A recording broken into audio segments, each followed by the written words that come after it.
I had lived next to Daniel Brooks for almost a year before I learned the sound of his footsteps. They were steady and unhurried, the kind that suggested a man who knew where he was going, even if he wasn't always sure why. I noticed them most in the evenings, when the building settled into its familiar hush and the thin walls carried small, human details, doors closing, keys clinking, lives overlapping without touching. My name is Ethan Miller. I'm 24, old enough to know myself and young enough to still be afraid of what that knowledge might cost me. I worked from home, kept my circle small, and mastered the art of appearing uncomplicated. Being gay wasn't new to me, but admitting it out loud still felt like stepping onto unstable ground. Daniel lived in the apartment beside mine. We met the way neighbors often do, by accident. A broken elevator, a shared laugh, a polite introduction that should have ended there. Instead, it lingered. Daniel had an easy warmth, the kind that made conversation feel less like effort and more like rest. He was 32, taller than me, with a calm expression that rarely betrayed his thoughts.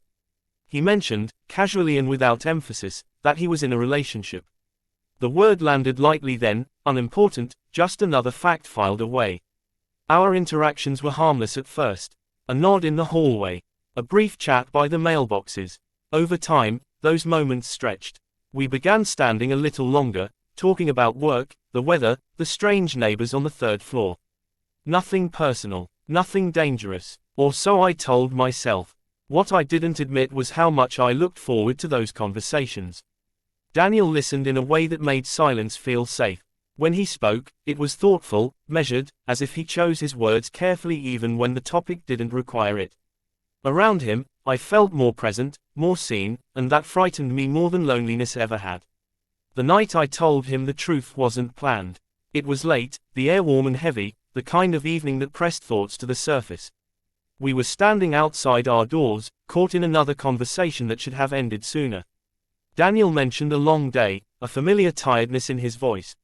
Something in me shifted then, a quiet pressure I had been carrying for years. I should probably tell you something, I said, before I could stop myself. Daniel turned toward me, his expression open, curious but not intrusive. Okay, he said simply. I hesitated. In that pause lived every fear I had carefully avoided: rejection, discomfort, the sudden change in how someone sees you once they know. My heart thudded loud enough that I was sure he could hear it. I'm gay, I said. The words felt both too small and too large, as if they didn't quite belong to me yet. I waited for the flinch, the awkward smile, the polite retreat. Instead, Daniel was quiet. Not the uncomfortable kind of silence, but the thoughtful kind, the kind that meant he was actually listening. He nodded slowly. Thank you for telling me, he said. That was it. No shock, no questions, no distance. His reaction was so calm it unsettled me more than rejection would have. I had braced myself for resistance, not acceptance delivered so gently it felt intentional. You don't have to explain, he added, after a moment. I just wanted you to know I heard you. Something loosened in my chest then, a tension I hadn't realized I was carrying. We stood there for a few seconds longer, the air between us changed in a way I couldn't yet define. Daniel glanced at his door, then back at me, as if weighing a thought he chose not to share. Well, he said quietly, I'm glad you trusted me with that. He went inside a moment later, leaving me alone in the hallway, my confession still echoing in the space he had just vacated. I leaned against my door, breathing slowly, trying to understand why his reaction felt so significant. I had told the truth, and nothing had broken. But as I stood there, I realized something else with a clarity that made my stomach tighten. Sometimes, the most surprising reactions aren't the ones that end things, but the ones that begin them. After that night, Daniel Brooks did not become distant, which would have been easier to understand. Instead, he became familiar. Our conversations no longer felt like chance encounters but quiet continuations, as if we had simply pressed pause and resumed where we left off. He asked how my work was going. I asked about his days. The questions were ordinary, yet they carried a new attentiveness that made them feel deliberate. I noticed the change in myself first. I timed my evenings without meaning to, listening for his footsteps in the hallway. When my phone lit up with his name, a subtle anticipation stirred, followed quickly by guilt I couldn't justify yet. We were still just talking. That was the excuse I repeated until it sounded convincing. Daniel never mentioned my confession directly, but it lived between us, an unspoken understanding that softened his tone when we spoke. He listened more closely, laughed more easily. When I shared small details about my life, things I rarely bothered to explain to anyone, he remembered them. That kind of attention can feel like intimacy long before it earns the name. One evening, we sat on the building's back steps, the city humming faintly beyond the alley. Daniel talked about his partner, Laura, for the first time with any depth. He described her kindly, carefully, as if precision might protect something fragile. They had been together for years, he said. Comfortable, stable. The words settled heavily between us. She's good, he added, after a pause. We're just different lately. He didn't elaborate, and I didn't ask. I understood restraint when I heard it. Still, I felt the weight of what he wasn't saying, and part of me leaned toward that silence, curious and cautious in equal measure. As the days passed, our conversation slipped beyond the surface. Daniel spoke about feeling invisible in his own life, about the exhaustion of being dependable. I shared the loneliness that comes from hiding parts of yourself for so long that you forget how to reveal them. Each exchange felt reciprocal, balanced, harmless.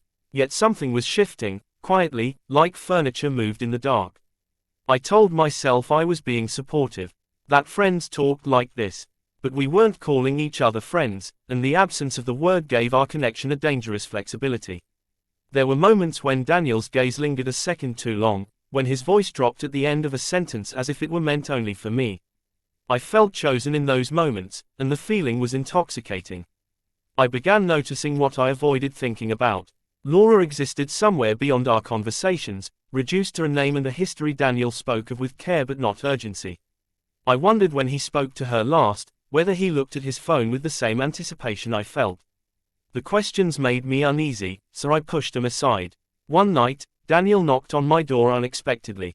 He said he'd had a long day and didn't feel like being alone. The honesty of that admission startled me. I let him in without hesitation, aware even then that something had crossed a line I couldn't clearly define. We talked for hours, about work, about regrets, about the versions of ourselves we thought we were supposed to become. Daniel admitted he felt stuck between obligation and desire, though he never named what that desire was. I didn't ask him to. Some truths feel heavier when spoken aloud. When he finally stood to leave, the room felt smaller, charged with words we had avoided.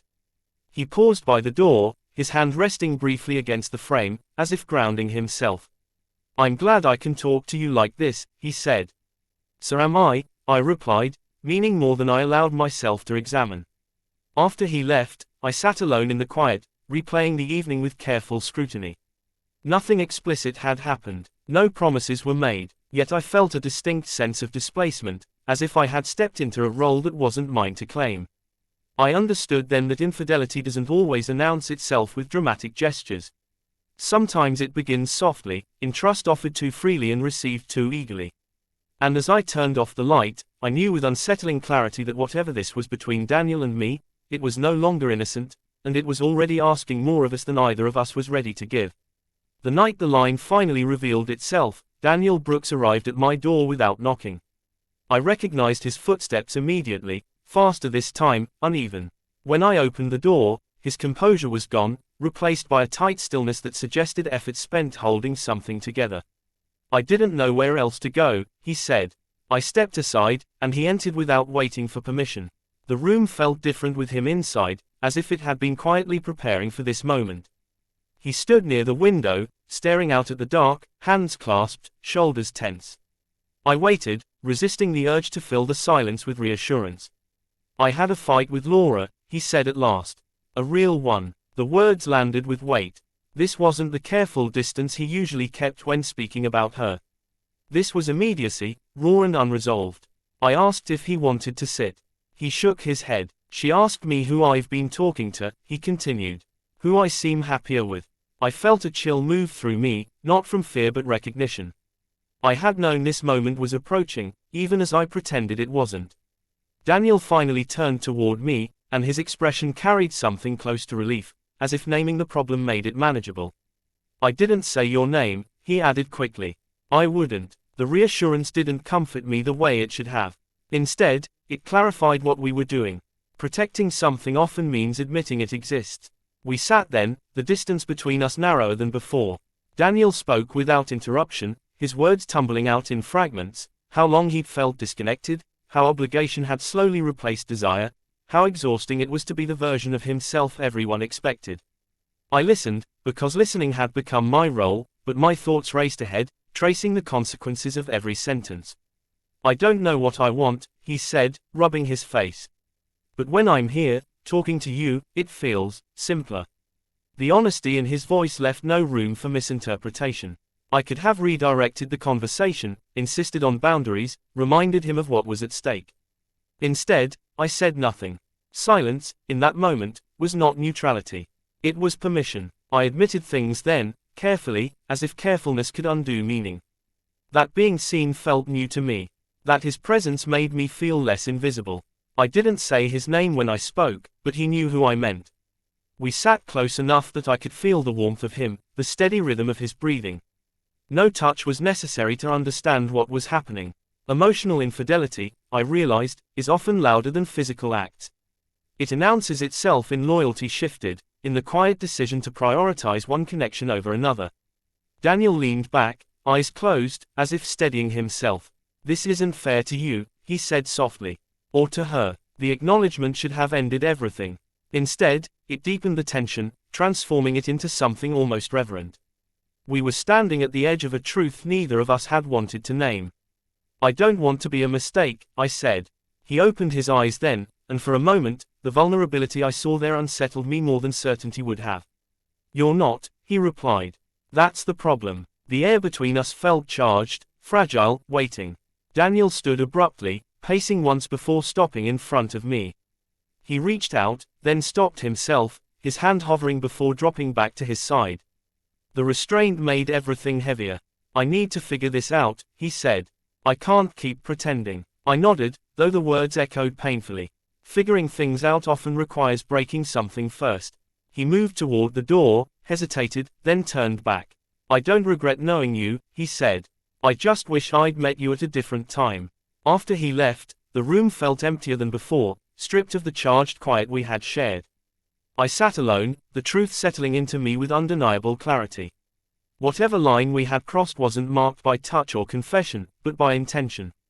We had chosen each other in ways that mattered.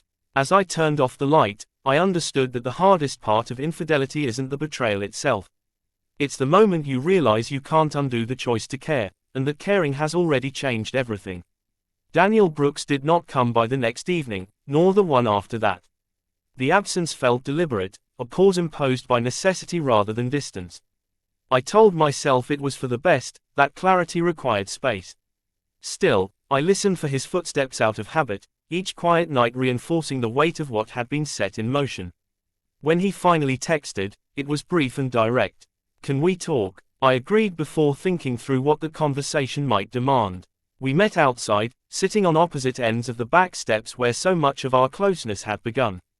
The physical distance between us felt intentional, almost formal. Daniel looked tired, not from lack of sleep but from effort, the kind required to be honest when avoidance would be easier. I told Laura, he said. The words landed without drama. No explanation followed, no defense. I waited, aware that anything I said might shift the meaning of that admission. I didn't tell her everything, he continued. But I told her enough. That I'd been emotionally absent. That I'd let someone else become the place I went to feel understood. I swallowed, resisting the instinct to apologize for something that wasn't entirely mine to claim. Accountability, I was learning, doesn't always come with clean edges. She was hurt, Daniel said quietly. Not angry, just disappointed, and that might have been worse. I imagined Laura then, not as an abstract presence, but as a real person absorbing a truth she hadn't asked for. The thought sobered me, grounding the story we'd been telling ourselves in consequences neither of us could narrate away. Daniel ran a hand through his hair, exhaling slowly. I realized something after that conversation, he said. When you told me you were gay, I thought my reaction surprised you. But it surprised me too. I looked at him, waiting. It wasn't acceptance that caught me off guard, he said. It was recognition. Hearing you say it so honestly made me realize how long I'd been avoiding my own truth, not about who I'm attracted to, but about what I want. About how lonely I'd let myself become. The admission was quiet, measured. There was no urgency in it now, no pull toward resolution. Just understanding. I don't know where that leaves us, he added. But I know I can't keep living in between. I nodded, feeling both relief and loss settle simultaneously. Neither can I. We talked then, not as confessions but as conclusions. Daniel said he needed time to repair what could be repaired, and to accept what couldn't. I told him I needed to stop mistaking intensity for inevitability. The honesty felt steadier than the closeness we'd shared before, less intoxicating but more real. When we stood to leave, there was no hesitation this time. No charged silence, just a shared understanding that something meaningful had existed, even if it couldn't continue as it had begun. I don't regret that you told me, Daniel said. I just wish I'd been in a place where I could receive it without causing harm. I watched him walk away, his footsteps once again measured, familiar. The sound didn't carry the same pull it once had. Instead, it marked an ending I could finally acknowledge. Later that night, alone in my apartment, I reflected on how easily truth can entangle itself with desire. Coming out had felt like liberation, but I had learned that freedom doesn't excuse the impact of our choices on others. Infidelity, I realized, isn't always driven by cruelty. Sometimes it grows from unmet needs and unspoken fears, thriving in the space between honesty and restraint. Daniel and I did not promise to stay in each other's lives. We didn't need to. What we shared had already done its work, revealing the cost of avoidance and the necessity of timing. As I turned off the light, the quiet felt earned rather than empty. Some stories don't end with union or separation, but with understanding. And as I lay there, listening to the buildings settle around me, I knew that while the truth can disrupt lives, it also clarifies them, leaving us changed, cautious, and, if we're willing to learn, a little more honest than before.